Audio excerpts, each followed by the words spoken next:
नमस्कार, मैं आस्था। मेरे चैनल वृंदे राखी पर आपका स्वागत है।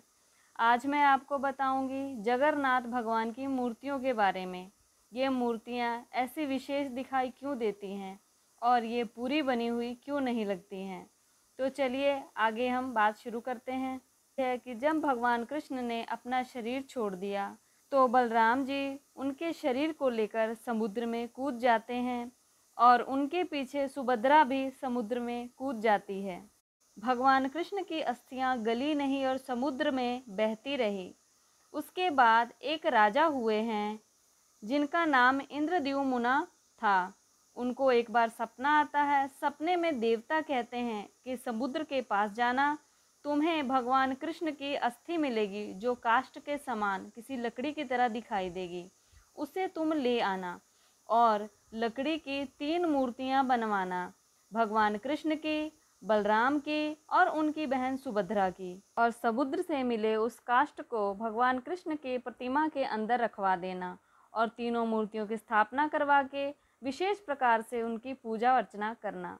ये सपना देखते ही अगले दिन राजा समुद्र के पास जाते हैं तो उनको सच में एक लकड़ी के समान विशेष प्रकार की अस्थि मिलती है, जिसे लेकर वो आते हैं और सोचने लगते हैं मूर्तियां बनवाने के बारे में।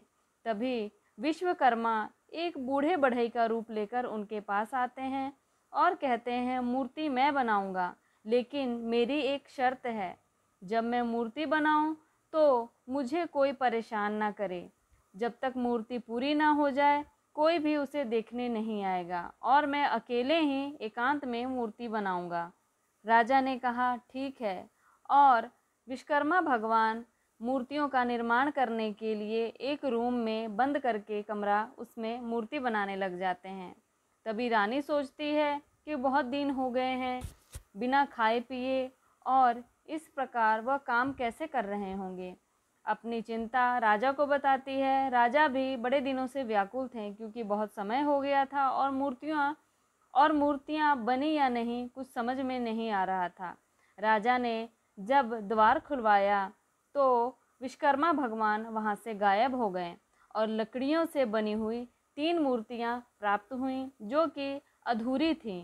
राजा ने सोचा अब क्या किया जाए, तो फिर यह विचार किया कि जिस प्रकार ये विशेष पुरुष आए थे इन मूर्तियों का निर्माण करने, तो ये मूर्तियाँ भी विशेष हैं।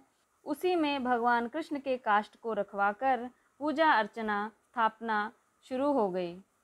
इस प्रकार जगन्नाथ जी की मूर्तियाँ आज भी आधी अधूरी ही लगती हैं और हर 12 वर्ष के बाद ये मूर्तियाँ बदली जाती हैं। जगन्नाथ की मूर्ति के अंदर आज भी भगवान कृष्ण का वह जो काष्ठ मिला था, जो कि उनका हृदय स्वरूप है, उसी में स्थापित कर दिया जाता है। हर 12 वर्ष के बाद मूर्तियाँ बदल दी जाती हैं, पर उनके अंदर वह हृदय स्वरूप काष्ठ हमेशा स्थापित किया जाता है।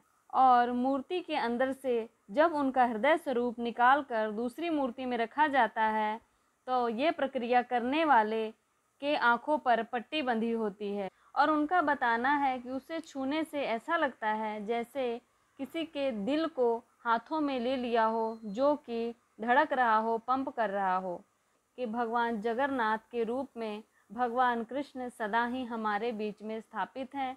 इस प्रकार की महिमा, इस प्रकार की सुंदर बातें उनके बारे में जानकर श्रद्धा और भी बढ़ जाती है।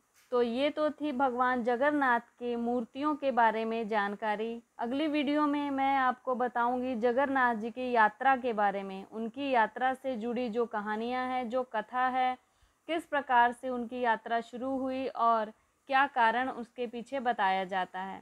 ये सारी महिमा मैं आपको अगली वीडियो में बताऊंगी। तो चैनल को सब्सक्राइब कर लें, बेल आइकन को प्रेस कर लें ताकि आने वाली सभी वीडियो आप तक पहुंच सके। धन्यवाद।